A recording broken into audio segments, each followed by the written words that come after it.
فرزند زہرا یہ حالات برے ہیں۔ کاشانۂ بصیرت ایک ایسا مکمل یوٹیوب چینل جس پر محروم بصارت کے لیے بالخصوص اور تمام افراد کے لیے بالعموم سینکڑوں کی تعداد میں اسلامی کتب دستیاب ہیں۔ لہذا گزارش ہے کہ آپ اپنی ذمہ داری نبھاتے ہوئے کاشانۂ بصیرت کو سبسکرائب کرنے کے ساتھ ساتھ بیل آئیکن کو پریس کیجیے تاکہ آپ علم کے حصول کے ساتھ ساتھ مذہب اہل بیت کی اشاعت میں بھی اہم کردار ادا کرتے رہیں۔ کاشانۂ بصیرت۔ فرزند زہرا یہ حالات برے ہیں۔ بسم اللہ الرحمن الرحیم۔ السلام علیکم۔ کاشانۂ بصیرت کے یوٹیوب چینل سے نورین عباس آپ کے ساتھ ہے۔ ہم مطالعہ کر رہے ہیں الکوثر فی تفسیر القرآن کی جلد ششم کا، جس کے مصنف ہیں جناب محسن علی نجفی۔ تو آئیے آغاز کرتے ہیں الکوثر فی تفسیر القرآن کے 11ویں حصے کا۔ وَاخْفِضْ جَنَاحَكَ لِمَنِ اتَّبَعَكَ مِنَ الْمُؤْمِنِينَ، اور مومنین میں سے جو آپ کی پیروی کریں ان کے ساتھ تواضع سے پیش آئیں۔ تشریح کلمات: واخفض جناحک، واخفض خ ف ضاد الف لام خ ف ضاد جھکنے کے معنوں میں ہے۔ جناحک بریکٹ میں جیم نون ہے، الف لام جیم نون الف ہے، پرندے کا بازو، الجناح پرندے کا بازو۔ تفسیر آیات نمبر 1، واحفظ جناحک کا لفظی ترجمہ پروں کا نیچے رکھنا ہے۔ یہ محاورہ ہے نرمی برتنے، مہر و محبت کا اظہار کرنے کے لیے، چونکہ پرندے زمین پر اترتے ہوئے پروں کو نیچے کر دیتے ہیں اور مہر و محبت کے پر اپنے چوزوں کے لیے پھیلا کر نیچے کر دیتے ہیں۔ رسول کریم صلی اللہ علیہ وآلہ وسلم کو حکم مل رہا ہے کہ جو چند افراد اس وقت مومن بن گئے ہیں ان کی مہر و محبت کے ساتھ حفاظت کرو۔ چنانچہ سورہ توبہ آیت 128 میں فرمایا، لَقَدْ جَاءَكُمْ رَسُولٌ مِّنْ أَنفُسِكُمْ عَزِيزٌ عَلَيْهِ مَا عَنِتُّمْ حَرِيصٌ عَلَيْكُمْ بِالْمُؤْمِنِينَ رَءُوفٌ رَحِيمٌ۔ بتحقیق تمہارے پاس خود تم ہی میں سے ایک رسول آیا ہے، تمہیں تکلیف میں دیکھنا ان پر شاق گزرتا ہے۔ وہ تمہاری بھلائی کا نہایت خواہاں ہے اور مومنین کے لیے نہایت شفیق مہربان ہے۔ وہ تمہاری بھلائی کا نہایت خواہاں ہے اور مومنین کے لیے نہایت شفیق مہربان ہے۔ من المومنین سے یہ عندیہ ملتا ہے کہ دعوت ذوالعشیرہ سے پہلے چند افراد مومن تھے۔ وہ حضرت خدیجہ کے گھر کے تمام افراد مومن تھے۔ اہم نکات: نمبر 1، رحیم و مہربان، رب کا نمائندے اللہ کی رحمت و مہربانی کی بھی نمائندگی کرتے ہیں۔ فَإِنْ عَصَوْكَ فَقُلْ إِنِّي بَرِيءٌ مِّمَّا تَعْمَلُونَ۔ اگر وہ آپ کی نافرمانی کریں تو ان سے کہہ دیجئے کہ میں تمہارے کردار سے بیزار ہوں۔ تفسیر آیات: ان قریبی رشتہ داروں میں سے جو لوگ مومن ہیں اور آپ کی اتباع کرتے ہیں ان کے لیے مہر و محبت اور تواضع کریں، اور جو لوگ آپ کی دعوت کی نافرمانی کرتے ہیں اور ابو لہب کی طرح اپنی بت پرستی پر قائم رہتے ہیں تو ان سے بیزاری کا اظہار کیجیے۔ امیر المومنین علی علیہ السلام سے روایت ہے، ان ولیّ محمد من اطاع اللہ وان بعدت لہم متہ وان عدو محمد من عصى اللہ وان قرابتہ۔ محمد صلی اللہ علیہ وآلہ وسلم کا دوست وہ ہے جو اللہ کی اطاعت کرے اگرچہ ان سے کوئی قرابت نہ ہو، اور ان کا دشمن وہ ہے جو اللہ کی نافرمانی کرے اگرچہ قریبی نزدیک قرابت رکھتا ہو۔ اہم نکات: مومن اگر حضور کی مکی زندگی جیسے حالات میں ہے تو لوگوں کے برے اعمال سے بیزاری کرنا چاہیے۔ وتوکل علی العزیز الرحیم الذی یراک حین تقوم وتقلبک فی الساجدین انہ هو السمیع العلیم۔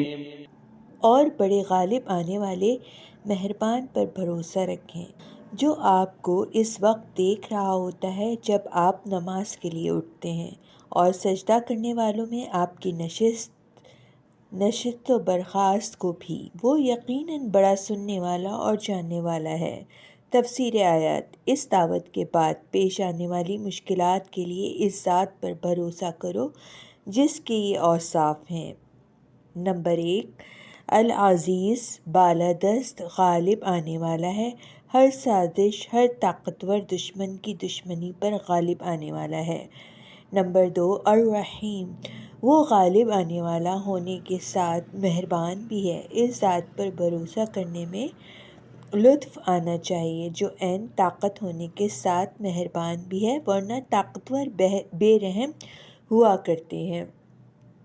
نمبر 3، الذی یراک، جو آپ کو دیکھ رہا ہوتا ہے۔ الف، حین تقوم، جب آپ تہجد کے لیے کھڑے ہوتے ہیں تو رات کی تاریکی میں وہی مہربان ذات ہے جو آپ کو دیکھ رہی ہے، یا رسالت کا بوجھ اٹھا کر قیام کرتے ہیں تو اللہ آپ کو دیکھ رہا ہوتا ہے، آپ اللہ کی نگرانی میں ہوتے ہیں۔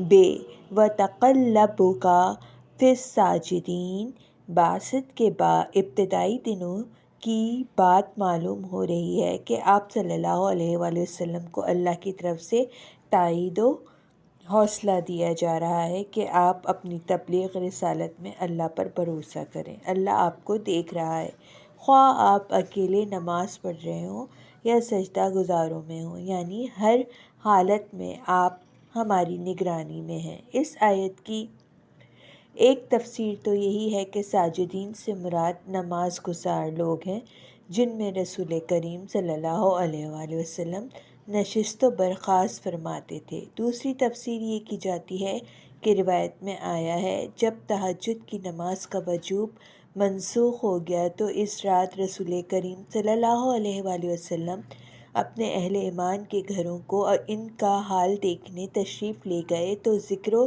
تلاوت کی آواز اس طرح آ رہی تھی جیسے شہد کی مکھیوں کی آوازیں ہیں۔ اس روایت کے تحت آیت کا یہ مفہوم بنتا ہے کہ اللہ آپ کی رفعت و آمد کو بھی دیکھ رہا ہے جو آپ سجدہ گزاروں کے درمیان کرتے ہیں۔ تیسری تفسیر یہ کی جاتی ہے کہ اللہ آپ کے سجدہ گزار آباء و اجداد میں منتقل ہونے کو دیکھ رہا تھا۔ اس تفسیر کے مطابق شیعہ و سنی مصادر میں روایت موجود ہیں۔ تفسیر قرطبی اور الدر المنشور میں ابن عباس کی یہ روایت ہے، ہی فی اصلاب الآباء آدم و نوح و ابراہیم حتی ان اخرج نبیہ۔ یہ آیت رسول اللہ صلی اللہ علیہ وسلم کے آباء آدم، نوح، ابراہیم کے بارے میں ہے، یہاں تک آپ صلی اللہ علیہ وسلم کو نبی بنا کر اپنے پدر کے صلب سے پیدا کیا۔ شیعہ امامیہ کا اس بات پر اجماع ہے کہ رسول اللہ صلی اللہ علیہ وآلہ وسلم کے آباء و اجداد سب مومن موحد تھے۔ اہم نکات: اللہ اپنے رسول کو اپنی خاص نگرانی میں رکھتا ہے۔ هل انبئکم علی من تنزل الشیاطین تنزل علی کل افاک اثیم یلقون السمع واکثرهم کاذبون۔ کیا میں تمہیں خبر دوں کہ شیاطین کس پر اترتے ہیں؟ ہر جھوٹے بدکار پر اترتے ہیں۔ وہ کان لگائے رکھتے ہیں اور ان میں اکثر جھوٹے ہیں۔ تشریح کلمات: آفاق، افاق، الف ف تشدید الف کاف، اور بریکٹ میں جو الفاظ موجود ہیں وہ یہ ہیں: الف ف کاف، الف لام الف ف کے کاف۔ ہر اس چیز کو کہتے ہیں جو اپنے صحیح رخ سے پھیر دی گئی ہو۔ اسیم، بریکٹ میں موجود ہے الف سے میم بریکٹ بند، الف لام الف سے میم۔ وہ اعمال و افعال ہیں جو ثواب سے روکنے والے ہوں، جس کا ترجمہ گناہ سے کیا جاتا ہے۔ تفسیر آیات: حل انبئوکم، آیت 210 میں فرمایا کہ یہ قرآن شیاطین کی طرف سے نہیں ہو سکتا۔ شیاطین اور قرآن میں کوئی تناسب نہیں ہے۔ اس آیت میں فرمایا شیاطین کا تناسب کن لوگوں کے ساتھ ہے؟ شیاطین کے افکار ان کاہنوں کے ساتھ ملتے ہیں جو دروغ بانی کرتے ہیں، افاق ہیں، خود ساختہ باتیں کرتے ہیں، اسیم ہیں، جرائم پیشہ ہیں، لوگوں کی کمزوریوں سے فائدہ اٹھا کر ان کو غیب کی باتیں کہہ کر دھوکہ دیتے ہیں۔ یلقون السمع، القا السمع، کان لگا کر سننے کو کہتے ہیں۔ فرمایا یہ لوگ کان لگا کر سنتے ہیں۔ کون لوگ کس سے سنتے ہیں؟ وہ رائے ہیں۔ کون لوگ کس سے سنتے ہیں؟ دو رائے ہیں، ایک یہ کہ یہ کاہن شیاطین کی باتیں کان لگا کر سنتے ہیں، پھر ان باتوں کو حقیقت کا روپ دے کر لوگوں سے بیان کرتے ہیں جو بیشتر جھوٹی ہیں۔ دوسری رائے یہ ہے کہ شیاطین کان لگائے بیٹھتے ہیں کہ فرشتوں سے کوئی معلومات ہاتھ آئیں، اگر کوئی ایک آدھ جملہ ہاتھ آ جائے تو اسے کاہنوں کو بتا دیتے ہیں۔ ان میں بھی اکثر جھوٹ پر مبنی ہے۔ سیاق آیات کے مطابق پہلی رائے قابل ترجیح ہے، چونکہ اکثرهم کاذبون کاہنوں کے بارے میں ہے۔ اس جملے سے اس بات کا اشارہ ملتا ہے کہ ان کاہنوں کی ایک آدھ بات صحیح نکل آتی ہے، جس کی بنیاد پر ان کے جھوٹ کے لیے مارکیٹ بن جاتی ہے۔ والشعراء يتبعهم الغاوون، اور شاعروں کی پیروی تو گمراہ لوگ کرتے ہیں۔ کیا یہ لوگ کہتے ہیں یہ شاعر ہے؟ ہم اس کے بارے میں گردش زمانہ موت کے منتظر ہیں۔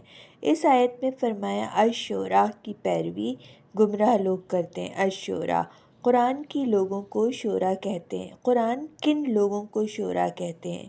بعض کے نزدیک شعراء ان جنات کو کہتے ہیں جو وحی کی باتیں سن کر کاہنوں کو بتاتے ہیں۔ حضرت امام جعفر صادق علیہ السلام سے روایت ہے، آپ نے اس آیت کے ذیل میں فرمایا ہم القصاص، شعراء سے مراد قصہ گو لوگ ہیں۔ حضرت امام محمد باقر علیہ السلام سے روایت ہے، فرمایا هل رأیت شاعرا یتبعہ احد انما هم قوم تفقہوا لغیر الدین فضلوا وزلوا۔ کیا تو نے کسی شاعر کو دیکھا ہے اس کی کوئی پیروی کر رہا ہو؟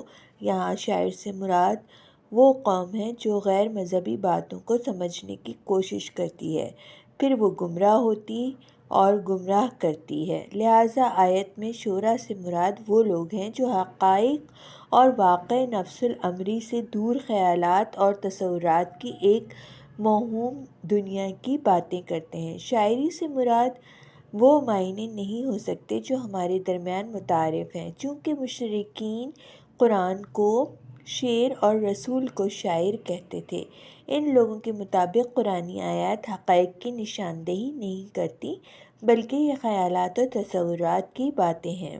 ألم تر أنهم في كل واد يهيمون، کیا آپ نہیں دیکھتے کہ یہ لوگ ہر وادی میں بھٹکتے پھرتے ہیں؟ تفسیر آیات: کیا آپ نہیں دیکھتے یہ شعراء لوگ قرآن کی طرح ایک منزل، ایک مقصد اور ایک ہدف کی طرف نہیں جاتے، بلکہ وہ ہر وادی میں سرگرداں ہوتے ہیں۔ کبھی حق کو باطل اور باطل کو حق دکھایا جاتا ہے، کبھی بزدل کو بہادر اور بہادر بزدل بنایا، کبھی بخیل کو سخی اور سخی کو بخیل ظاہر کیا۔ وہ ہر حق و حقیقت سے دور و حمیات کی وادیوں میں بے مقصد سرگرداں ہوتے ہیں۔ وأنهم يقولون ما لا يفعلون، اور جو کہتے ہیں اسے کرتے نہیں۔ شاعروں کی ایک علامت یہ ہے کہ ان کے اقوال ان کی سیرت و کردار کے مطابق نہیں ہوتے۔ خود بخیل ہوتے ہیں، سخاوت کی تعریف کرتے ہیں، خود بزدل ہوتے ہیں، بہادری کی تعریف کرتے ہیں، جبکہ رسول اللہ صلی اللہ علیہ وآلہ وسلم جو بات بھی ارشاد فرماتے ہیں اس کا اعلیٰ ترین نمونہ ان کی ذات میں پایا جاتا ہے۔ لَقَدْ كَانَ لَكُمْ فِي رَسُولِ اللَّهِ أُسْوَةٌ حَسَنَةٌ، بتحقیق تمہارے لیے اللہ کے رسول میں بہترین نمونہ ہے۔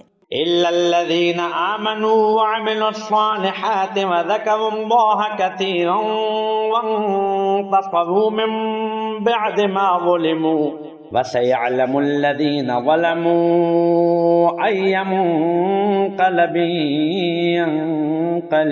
ينقلبون، سوائے ان لوگوں کے جو ایمان لائے اور نیک عمل بجا لائے اور کثرت سے اللہ کو یاد کریں اور مظلوم واقع ہونے کے بعد انتقام لیں، اور ظالموں کو عنقریب معلوم ہو جائے گا کہ وہ کس انجام کو پلٹ کر جائیں گے۔ تفسیر آیات۔ البتہ اسلام فن شاعری کے خلاف نہیں ہے۔ حدیث میں آیا ان من الشعر لحکمۃ وان من البیان لسحر، کبھی شعر حکمت پر مشتمل ہوتا ہے اور بیان میں جادو ہوتا ہے۔ نمبر 1، الا الذین آمنوا، اگر شعراء ایمان اور عمل صالح والے ہیں تو ان میں وہ 3 باتیں نہ ہوں گی جو غیر مومن شعراء میں ہیں۔ وہ عمل صالح بجا لانے والے ہوں گے، اس لیے اپنے اشعار کو وہ عمل صالح کے لیے استعمال کریں گے۔ نمبر 2، وَذَكَرُوا اللَّهَ كَثِيرًا، ان کے اشعار ان کو ذکر خدا سے غافل کرنے کا سبب نہیں بنتے، بلکہ ذکر خدا کا سبب بنتے ہیں کہ وہ اپنے اشعار کو اللہ کی رضا کے لیے مختص کرتے ہیں۔ نمبر 3، وَانْتَصَرُوا مِن بَعْدِ مَا ظُلِمُوا، اپنے اشعار کو ظالموں سے انتقام لینے کا ذریعہ بنائیں۔ مظلوم واقع ہونے کے بعد اگر ضرب سنان ممکن نہ ہو تو ضرب اللسان بہترین ذریعہ ہے ظالموں سے انتقام لینے کا۔ لا يحب اللہ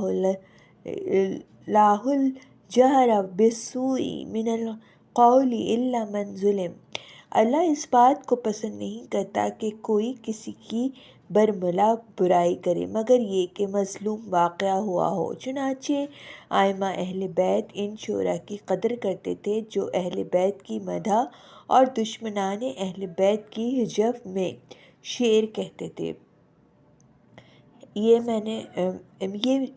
ورڈ میرے لیے نیا ہے جو میں نے ابھی آپ کو سامنے پروناؤنس کیا ہے۔ اگر اس کو پروناؤنس کرنے میں مجھ سے کوئی غلطی ہو گئی تو مجھے معاف کیجیے گا۔ ہجو، یہ ہے جو ہاتھی والی ہے ہوتی ہے، ہے جیم واو، ہجو ہے یا ہجو ہے میں شعر کہتے ہیں۔